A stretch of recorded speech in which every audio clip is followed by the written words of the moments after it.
¿Estás evolucionando o involucionando? La cárcel del miedo paralizante. Llevaba unos años dando clases de psicología en el Instituto de El Paso.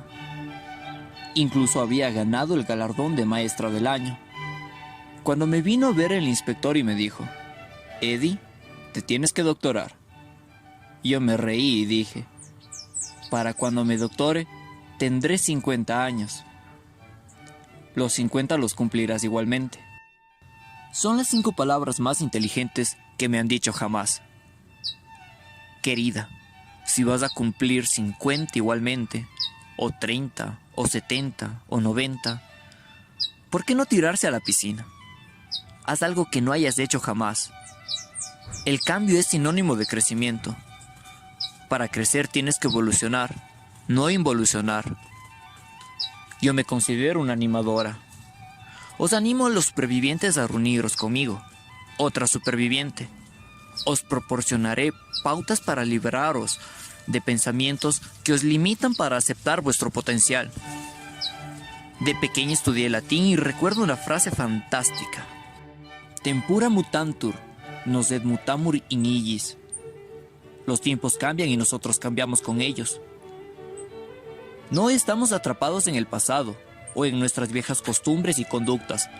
Ahora estamos aquí, en el presente, y de nosotros depende decidir a qué nos aferramos y de qué nos desprendemos y a qué aspiramos. Gloria aún arrastra una losa enorme. Huyó de la guerra civil en El Salvador cuando tenía 4 años. Creció en un hogar extremadamente violento en el que su padre propinaba palizas periódicas a su madre. Y luego, cuando tenía 13 años y estaba visitando a la familia en El Salvador, fue violada por su tío, el pastor que la había bautizado. La violó en Nochebuena, destruyendo su fe y su sensación de seguridad. Cuando denunció la violación, nadie la creyó, y el tío que lo hizo sigue siendo un pastor en activo. Todavía estoy muy angustiada y dolida, dijo. El miedo lo impregna todo. No quiero perder a mi marido o a los niños por culpa del pasado. Necesito que cambien las cosas, pero no sé cómo hacerlo ni por dónde empezar. Pensó que si se licenciaba en trabajo social, encontraría un propósito en el presente y abriría la cerradura del pasado. Pero las experiencias de victimización de sus clientes no hicieron más que ahondar su sensación de desazón e impotencia, así que abandonó los estudios. No soportaba sentirse derrotada y que sus hijos la vieran tan agobiada. Ahora, como si no tuviera bastante con las instrucciones frecuentes y el sentimiento de pánico del pasado, vive cada día aterrorizada porque sus hijos sufran un daño como el suyo. Hago todo lo posible para protegerlos, dijo, pero no estaré siempre allí. No quiero que vivan con miedo. No quiero transmitirles el miedo. Pero cosas cotidianas como llevar de campamento a su hija le infundían un miedo atroz. Me quedo despierta toda la noche pensando, ¿qué le va a pasar? ¿Y si le está pasando algo ahora mismo? No debemos dejar de buscar en ningún momento la seguridad y la justicia, y hacer todo lo que está en nuestras manos para protegernos a nosotros mismos, a nuestros seres queridos, a nuestros vecinos y al resto. Pero debemos elegir qué papel asignamos al miedo en nuestras vidas. El miedo utiliza palabras muy insistentes, implacables y provocadoras. ¿Y si tal? ¿Y si cual? Cuando tengas miedo y te entra el pánico, cuando tu cuerpo tiemble, se te acelere el corazón y el trauma que has superado amenace con engullirte, cógete de la mano con ternura y di: gracias, miedo, por intentar protegerme. Y luego añade: eso fue entonces. Estamos en el presente. Y repítelo hasta la saciedad. Ya lo has conseguido. Estás aquí. Tápate con los brazos y frótate los hombros. Bravo, querida, te quiero. Nunca sabes lo que el mundo te depara. No puedes predecir quién puede acabar haciéndote daño. Insultarte a gritos, darte un puñetazo, romper una promesa, abusar de tu confianza, soltar una bomba, empezar una guerra. Ojalá pudiera decirte que mañana el mundo estará a salvo de la crueldad, la violencia y los prejuicios, de la violación, la depravación y el genocidio. Pero puede que eso no llegue nunca. Vivimos en un mundo que entraña riesgos, así que vivimos en un mundo con miedo. Tu seguridad no está garantizada, pero el miedo y el amor no coexisten. El miedo no tiene por qué controlar tu vida. Liberarte del miedo empieza por ti. Cuando nos han herido o traicionado, no es fácil liberarse del miedo a que nos vuelvan a hacer daño. Las palabras favoritas del miedo son: ya te lo dije, ya te dije que te arrepentirías, ya te dije que era demasiado arriesgado, ya te dije que terminaría como el rosario de la aurora. Y no nos gusta ni un pelo decepcionar a nuestras intuiciones. Nos aferramos al miedo pensando que la vigilancia nos protegerá, pero el miedo se convierte en un ciclo sin fin, en una profecía autocumplida. Para protegerte contra el sufrimiento es mejor saber amarte y perdonarte, mantenerte a salvo y no castigarte por los errores.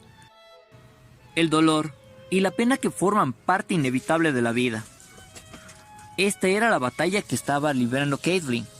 Cuando hablé con ella tras descubrir la aventura de su marido, tras 12 años de feliz matrimonio con un médico guapo y exitoso, se tomó un descanso en su carrera para centrarse en sus hijos pequeños. Fue entonces cuando recibió la llamada de un hombre del que nunca había oído hablar. Le dijo que dirigía un servicio de acompañamiento y la amenazó con sacar a la luz la aventura de su marido con una de sus prostitutas y arruinar su carrera si no pagaba.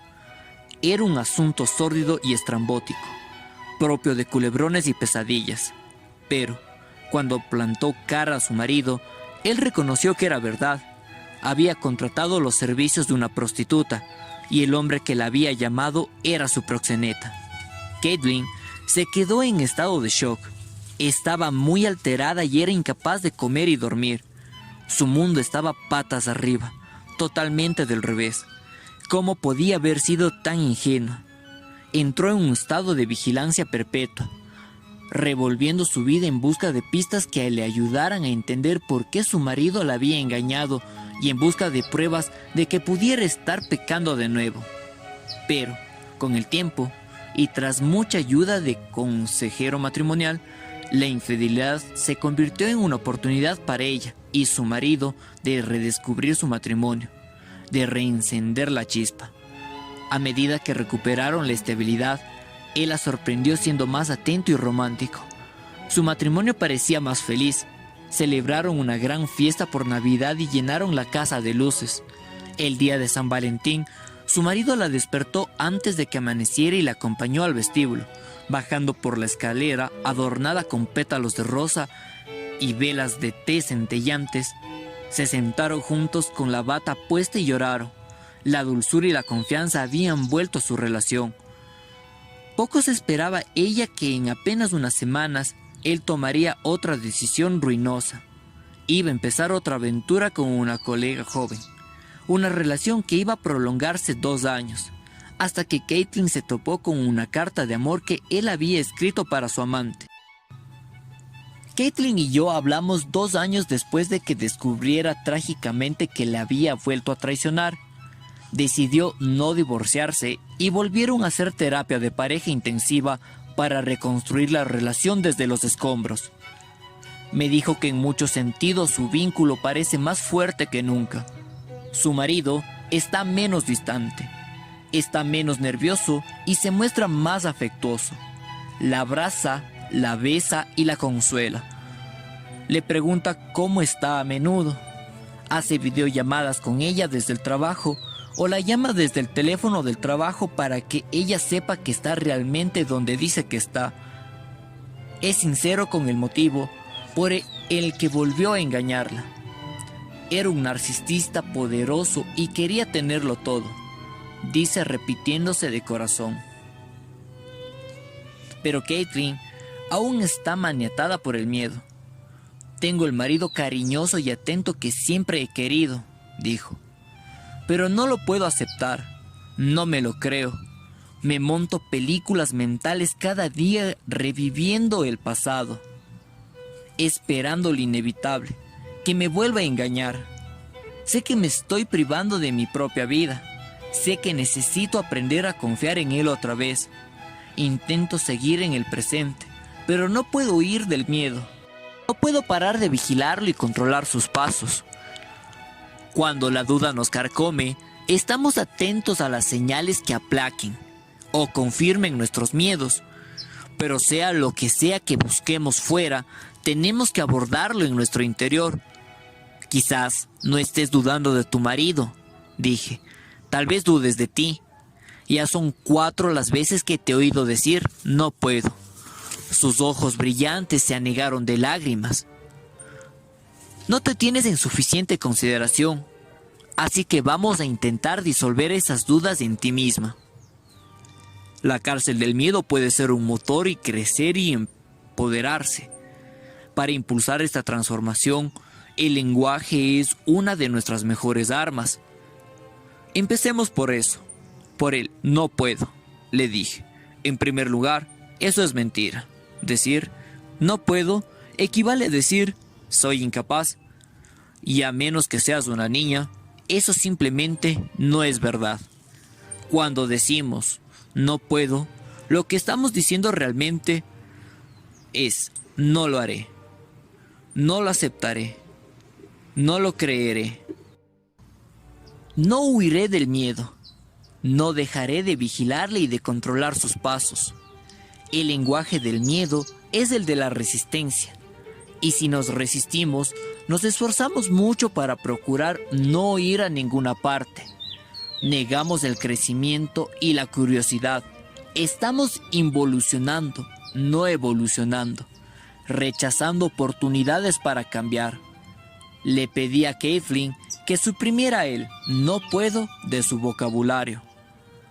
Si vas a dejar algo, te irá mejor si lo sustituyes por otra cosa. Si no pides un cóctel, pídete otra bebida que te guste. Si no quieres alejarte o esconderte más de un ser amado, como vimos que hacía Robin en un capítulo anterior, cambia el hábito de salir de la habitación por quedarte.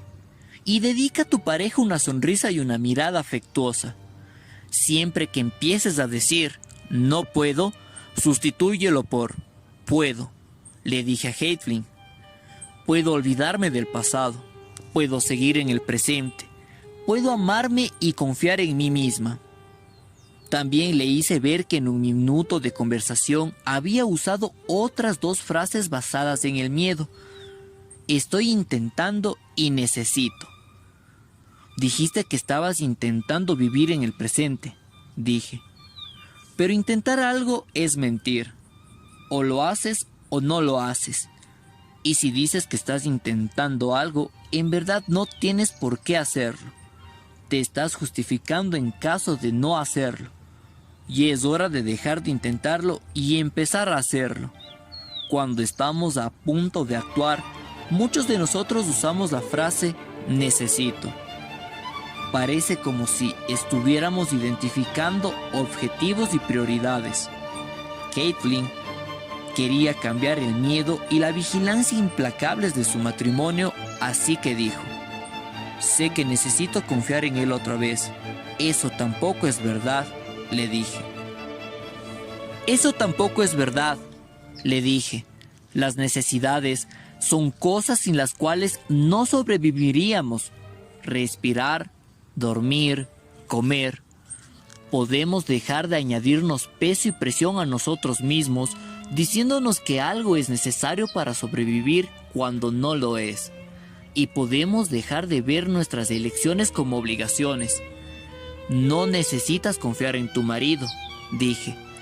Quieres, y si quieres, puedes elegir hacerlo. Cuando hablamos como si estuviéramos forzados o obligados, o como si fuéramos incapaces, así es como vamos a pensar, lo cual significa que también es como nos vamos a sentir y, en consecuencia, cómo vamos a comportarnos. Nos volvemos presos del miedo. Necesito hacer esto o quiero hacer eso, pero no puedo. Para evadirte de esa prisión, presta atención al lenguaje. Busca expresiones como no puedo, estoy intentando o necesito. Y trata de reemplazar estas frases restrictivas por otras como puedo, quiero, deseo o decido. Este es el lenguaje que nos impulsa a cambiar. Kathleen no tiene ninguna garantía que su marido no la vuelva a engañar. Si renuncia al matrimonio, tampoco tiene ninguna armadura infalible que la proteja de la traición de otras personas, pero tiene mecanismos para liberarse de la parálisis. ¿Quién es responsable de que tus sueños y tus actos no concuerden?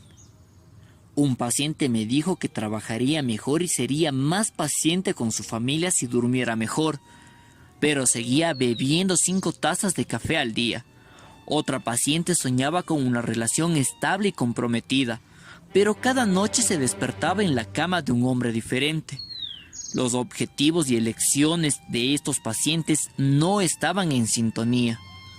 Soy una gran partidaria del optimismo, pero no sirve para nada si no se combina con actos, y podemos dejar de esmerarnos tanto para no llegar a ninguna parte. Una de las técnicas mediante las cuales nos resistimos al cambio es siendo severos con nosotros mismos.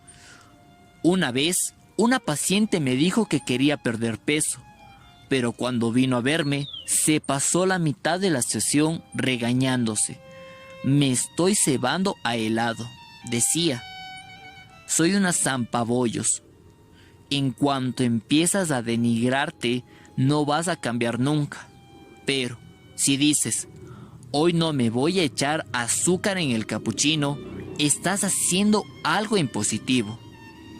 Así es como se da el crecimiento, el aprendizaje y la curación, en lo que vas haciendo por tu cuenta, pasito a pasito.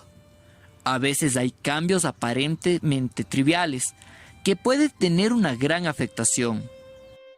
Michelle, que llevaba años padeciendo anorexia, había evitado siempre los donuts. Les había tenido miedo toda su vida, temiendo que, si se comía uno, se zamparía la caja entera. Tenía miedo de convertirse instantáneamente en gorda, si se permitía darles un simple mordisquito. Tenía miedo de perder el control.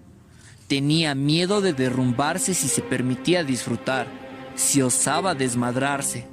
Pero sabía que, mientras viviera con miedo a ese clásico dulce glaseado, seguiría en una cárcel. Una mañana se armó de valor, entró en una pastelería. La mera campanilla de la puerta y el olor a azúcar le provocaban sudores. Se compró 2 donuts y los trajo a terapia. En ese entorno de apoyo, relajada porque su terapeuta se comiera el otro donut y compartiera su experiencia, Michelle se abandonó al miedo, a todas esas ansiedades profundamente arraigadas acerca de su autoimagen y su autoestima, acerca de perder el control, y analizó la experiencia con curiosidad. Notó cómo crujía el glaseado en la lengua, la textura tierna y de pastel cuando mordió el dulce, el subidón de azúcar invadiendo su cuerpo. Convirtió la ansiedad en excitación. No nacemos con miedo, lo aprendemos en algún momento. No olvidaré jamás el día que Andrew cumplió 10 años. Invitó a una amiga a casa y estaban jugando en su habitación con la puerta abierta. En un momento dado, pasé con una cesta de ropa sucia mientras se oía silbar a todo trapo la sirena de una ambulancia. Un ruido que aún hoy me da escalofríos. Me quedé pasmada de ver a Andrew lanzarse debajo de la cama mientras su amiga la miraba atónita por su reacción. De alguna forma, probablemente al ver cómo yo me sobresaltaba con el sonido de las sirenas, mi hija había aprendido a estar asustada. Había interiorizado mi miedo. A menudo, las respuestas emocionales que se incrustan en nosotros no son ni siquiera nuestras, son las que hemos aprendido observando a otros. Así que puedes preguntarte si este miedo es tuyo o de otra persona, si el miedo pertenece realmente a tu madre, tu padre, tu abuelo o tu pareja. No tienes que seguir cargando con él. Déjalo a un lado, no te aferres a él, déjalo atrás. Luego haz una lista con los miedos que quedan. Así es como empiezas a afrontarlos, en lugar de combatirlos, huir de ellos o medicarlos. Hice este ejercicio del miedo con mi paciente, Alison, la cantante profesional. Tras el divorcio, estaba pasando por una mala racha y arrastraba algunas molestias físicas, temblor vocal y dolor de espalda, que le perjudicaban a nivel laboral. Su lista de miedos era estar sola, perder mis ingresos, ser pobre y tal vez quedarme sin hogar, estar enferma y no tener a nadie que me ayude, no ser aceptada por los demás. Le pedí que repasara la lista y decidiera lo realista que era cada miedo. Si era realista, una preocupación válida a juzgar por los hechos de su vida, tenía que subrayarlo y escribir una R al lado. Si era poco realista, lo tenía que tachar. Vio que 2 de sus miedos no lo eran. Con los ingresos por derechos de autor y los ahorros para la jubilación, tenía una red de protección. Y aunque se quedara sin ingresos, cosa que era plausible dadas las giras que había tenido que cancelar, era poco probable que perdiera la casa y acabara en la calle. Tachó el miedo a ser pobre y tal vez quedarse sin hogar, y también el miedo a no ser aceptada por los demás. Los hechos de su vida demostraban lo contrario, que era una artista admirada y una amiga entrañable. Es más, se dio cuenta de que no dependía de ella que otra persona la aceptara o no. Estaba aprendiendo a amarse a sí misma. Lo que pensara los demás era cosa suya. Por tanto, también tachó este miedo. Con las 3 R's que quedaban, estar sola, perder sus ingresos y estar enferma y no tener a nadie que la ayudara, le pedí que hiciera una lista de las cosas que podía hacer ella misma para protegerse y tener la vida que quería. Si tenía miedo de estar sola y quería otra relación, podía registrarse en la web de citas, pasarse un día entero estableciendo contacto visual con extraños. Nunca sabes a quién vas a conocer. O ir a una reunión de codependientes anónimos para iniciar una relación en un estado más saludable que cuando se había casado con su ex, para afrontar el miedo de caer enferma sin nadie que cuidara de ella. Podía investigar qué recursos podían asistirle en caso de necesitar cuidados, qué organizaciones de atención médica a domicilio había en la zona, cuánto costaban, las cubría el seguro, etc. No ahuyentemos nuestros miedos. No les dejemos que nos dominen.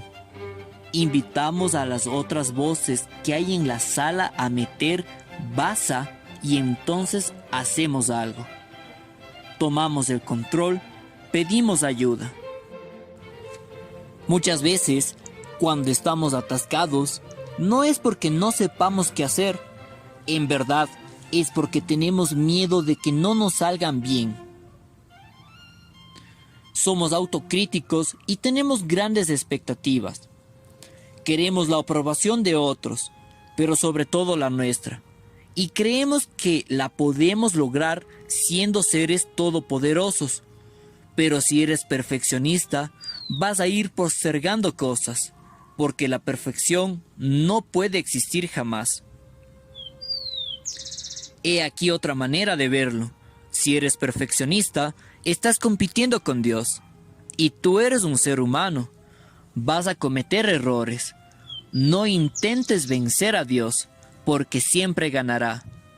No hace falta valor para buscar la perfección, pero sí hace falta valor para ser del montón, para decir, me contento como soy, me vale. A veces nuestros miedos son dolorosamente realistas y los recursos para hacerle frente limitados. Este era el caso de Lauren, una madre de 40 y poco con 2 niños pequeños y a la que diagnosticaron cáncer. Su enfermedad era su propia cárcel. Se convirtieron en una segunda hilera de barrotes. Un día me dijo que era lo que más miedo le daba: morir sin haber vivido de verdad. Estaba atrapada en un matrimonio con malos tratos emocionales y físicos. Quería proteger a sus hijos y liberarse del control y la violencia de su marido. Pero parecía imposible marcharse. El cáncer la había vuelto vulnerable física y económicamente, agravando una situación peligrosa de por sí. Marcharse parecía un riesgo demasiado grande. Vimos que hay una diferencia entre el estrés y la angustia. La angustia implica una amenaza e incertidumbre constantes. En Auschwitz, por ejemplo, cada vez que nos dábamos una ducha, no sabíamos qué iba a salir del grifo, si agua o gas. La angustia es tóxica. Puede significar no saber cuándo puede caer una bomba sobre tu casa, no saber nunca dónde morirás por la noche. El estrés, en cambio, es realmente algo bueno. Nos exige afrontar un desafío, encontrar soluciones creativas y confiar en nosotros mismos. Tan complicado y peligroso es abandonar el ciclo de los malos tratos que la mayoría de las mujeres vuelven con el maltratador, muchas veces antes de romper las cadenas, si es que llegan a romperlas. Para Lauren también iba a ser difícil. Seguramente tendría dificultades para mantener a sus hijos con tan pocos ingresos, llevar la casa y cumplir el tratamiento como madre soltera, pero no viviría más bajo la amenaza diaria de la violencia. Ya no estaría dominada por la angustia. No obstante, para marcharse, tendría que cambiar una realidad conocida por otra desconocida. Esto es lo que nos suele llevar a no asumir riesgos. Preferimos un mal conocido, por más doloroso o insostenible que sea, que afrontar lo desconocido. Cuando te arriesgas, no sabes cómo saldrán las cosas. Es posible que no obtengas lo que quieres, que las cosas empeoren, pero aún así estarás en una condición mejor porque vivirás el mundo real, no en una realidad imaginaria creada por tu miedo. Lauren decidió dejar a su marido. Dijo: no sé cuánto tiempo me queda. No voy a pasar el resto de mi vida oyendo cómo me dicen que no valgo un comino. Cuando veo a pacientes inmóviles, atrapados en un torbellino infinito de comportamiento autodestructivo, les planto cara. ¿Por qué escoges una vida de autodestrucción? ¿Quieres morir? Sí, a veces sí, dicen. Es una pregunta profundamente humana. ¿Ser o no ser? Espero que siempre elijáis ser. Morir. Moriréis igualmente algún día, y estaréis muertos durante mucho tiempo. ¿Por qué no mostrar curiosidad? ¿Por qué no descubrir lo que te puede deparar la vida? La curiosidad es vital. Es lo que nos permite arriesgar. Cuando nos vence el miedo, vivimos en el pasado o en el futuro. Cuando tenemos curiosidad, estamos en el presente, ansiando descubrir qué pasará a continuación. Es mejor arriesgarse y crecer, y tal vez caer, que seguir presos, sin saber jamás lo que podría haber sido. Claves para liberarte del miedo paralizante. Puedo, quiero, estoy dispuesto. Durante un día, cuenta las veces que dices no puedo, necesito, debería y estoy intentando. Decir no puedo es como decir que no voy a hacer algo. Necesito y debería significa que estoy renunciando a mi libertad de elegir. Y estoy intentando es una mentira. Borra este lenguaje de tu vocabulario. No te puedes deshacer de algo sin sustituirlo por otra cosa. Reemplace el lenguaje del miedo con algo diferente. Puedo, quiero, estoy dispuesto, elijo, soy. Cambio es sinónimo de crecimiento. Escoge una cosa que hiciste ayer y hazla de otra manera. Si siempre vas por el mismo camino al trabajo, escoge otro, o ve en bici o coge el autobús. Si sueles tener demasiada prisa o demasiadas cosas en la cabeza para hablar con el cajero del supermercado, intenta establecer contacto visual y entablar una conversación.